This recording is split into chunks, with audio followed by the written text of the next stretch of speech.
اور دل کو زندہ کرتی ہے۔ لیکن اس سفر میں ایک بہت خطرناک مرحلہ بھی آتا ہے، روحانی تاریکی کا مرحلہ۔ وہ وقت جب انسان کو لگتا ہے کہ سب کچھ ختم ہو گیا، دعاؤں میں لذت نہیں رہتی، ذکر میں کیفیت نہیں رہتی، دل پر بوجھ رہتا ہے، اور انسان سمجھتا ہے کہ شاید وہ دور ہو گیا ہے، مگر حقیقت اس کے برعکس ہوتی ہے۔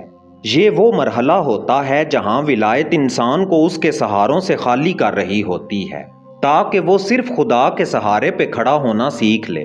یہی تاریکی دراصل نئے نور کی تیاری ہوتی ہے، کیونکہ سورج طلوع ہونے سے پہلے رات سب سے زیادہ تاریک ہوتی ہے اور روح بھی روشن ہونے سے پہلے سب سے زیادہ ٹوٹتی ہے۔ یہی وجہ ہے کہ اولیاء کی زندگیوں میں درد بہت تھا، کیونکہ درد روح کو نرم کرتا ہے اور نرم دل پر ہی نور اترتا ہے۔ پھر ایک دن انسان محسوس کرتا ہے کہ اس کے اندر کچھ بدل چکا ہے، وہ پہلے جیسا نہیں رہا، اب دنیا اسے پہلے جتنی اہم نہیں لگتی، اب لوگوں کی تعریف یا تنقید اس پر پہلے جیسا اثر نہیں ڈالتی، اب اس کے اندر ایک خاموش سکون پیدا ہونے لگتا ہے، اور یہی سکون ولایت کا سایہ ہے۔ یہ وہ مقام ہے جہاں انسان خدا کے بارے میں صرف جانتا نہیں بلکہ محسوس کرنے لگتا ہے۔ وہ عبادت صرف فرض کے طور پر نہیں کرتا بلکہ محبت کے طور پر کرتا ہے۔ وہ دعا صرف مانگنے کے لیے نہیں کرتا بلکہ قربت کے لیے کرتا ہے۔ وہ تنہائی سے بھاگتا نہیں بلکہ اس میں حضوری محسوس کرتا ہے۔ یہی روحانی بیداری ہے، اور یہی مولا علی علیہ السلام کی ولایت کا اصل اثر ہے، کیونکہ ولایت انسان کو دنیا سے بھگا کر جنگلوں میں نہیں لے جاتی بلکہ دنیا کے اندر رہتے ہوئے دل کو آزاد کر دیتی ہے۔ پھر انسان لوگوں کے درمیان ہوتا ہے مگر دل اللہ کے ساتھ ہوتا ہے، وہ کام کرتا ہے مگر اندر خاموش ذکر جاری رہتا ہے، وہ زندگی گزارتا ہے مگر اس کے اندر ایک نورانی شعور جاگ چکا ہوتا ہے۔ یہی وہ مقام ہے جہاں روح دھیرے دھیرے نور کا ظرف بننے لگتی ہے، اور جب روح نور کا ظرف بن جائے تو پھر انسان صرف انسان نہیں رہتا، وہ چلتا پھرتا اثر بن جاتا ہے۔ اس کی خاموشی بھی بولتی ہے، اس کی دعا بھی اثر رکھتی ہے، اس کی موجودگی بھی دل بدلنے لگتی ہے، کیونکہ اس کے اندر اب نا کم اور نور زیادہ ہو چکا ہوتا ہے۔ یہی ولایت کا مقصد ہے، صرف معلومات دینا نہیں بلکہ انسان کو بدل دینا۔ اور شاید یہی وہ راز ہے جسے دنیا نے سب سے زیادہ نظر انداز کیا۔ لوگ دین کے ظاہر میں الجھے رہے اور باطن کھو بیٹھے، لوگ الفاظ میں الجھے رہے اور کیفیت کھو بیٹھے، لوگ بحثوں میں الجھے رہے اور حضوری کھو بیٹھے، حالانکہ اصل سفر اندر تھا، اور اس اندرونی سفر کا دروازہ ولایت سے کھلتا ہے۔ مولا علی علیہ السلام صرف تاریخ کی شخصیت نہیں تھے، وہ ایک زندہ حقیقت ہے، ایک نورانی نسبت، ایک روحانی دروازہ، اور ایسا دروازہ جسے نبی اکرم صلی اللہ علیہ وآلہ وسلم نے خود لگایا۔ آپ صلی اللہ علیہ وآلہ وسلم نے فرمایا، میں علم کا شہر ہوں اور علی اس کا دروازہ ہے۔ اور جب انسان سچے دل سے اس دروازے کی طرف متوجہ ہوتا ہے تو اس کے اندر کی تاریکی آہستہ آہستہ پگھلنے لگتی ہے۔ پھر ایک وقت ایسا آتا ہے، پھر انسان کو سمجھ آتی ہے کہ اصل آزادی اپنی مرضی میں نہیں تھی بلکہ خدا کی مرضی میں فنا ہو جانے میں تھی۔ اور یہی سب سے بڑا راز ہے، جو جتنا خدا کے تابع ہوا وہ اتنا ہی آزاد ہوا، اور جو جتنا اپنے نفس کے تابع رہا وہ اتنا ہی قید میں رہا۔ آج بھی دنیا کے اندر کروڑوں لوگ دوڑ رہے ہیں، سکون کے پیچھے، محبت کے پیچھے، کامیابی کے پیچھے، مگر انہیں نہیں معلوم کہ جس چیز کو وہ باہر ڈھونڈ رہے ہیں وہ ان کے اندر انتظار کر رہی ہے۔ صرف ایک پردہ ہٹنے کی دیر ہے، اور وہ پردہ نفس ہے۔ اگر انسان اس پردے کو ہٹا دے تو اسے ہر طرف خدا کے آثار نظر آنے لگتے ہیں، ہوا میں، خاموشی میں، تنہائی میں، آنسوؤں میں، یہاں تک کہ درد میں بھی، کیونکہ پھر اس کی نگاہ بدل جاتی ہے، اور نگاہ بدل جائے تو پوری کائنات بدل جاتی ہے۔ یہی ولایت کا آخری درجہ ہے، جہاں انسان خدا کو صرف مسجد میں نہیں بلکہ ہر لمحے میں محسوس کرنے لگتا ہے، جہاں دعا صرف الفاظ نہیں رہتی بلکہ سانس بن جاتی ہے، جہاں عبادت صرف عمل نہیں رہتی بلکہ کیفیت بن جاتی ہے، اور جہاں روح آخر کار اپنے اصل مرکز کی طرف گردش کرنے لگتی ہے۔ تو اگر تمہارے اندر بھی یہ بے چینی ہے، اگر تمہیں بھی لگتا ہے کہ دنیا کے باوجود کچھ خالی ہے، اگر تمہارے اندر بھی کوئی خاموش آواز تمہیں پکار رہی ہے، تو شاید تمہیں بھی بلایا جا رہا ہے۔ شاید تمہاری روح بھی اس غیبی ہاتھ کو محسوس کرنے لگی ہے جو تمہیں تمہاری اصل حقیقت کی طرف واپس لے جانا چاہتا ہے۔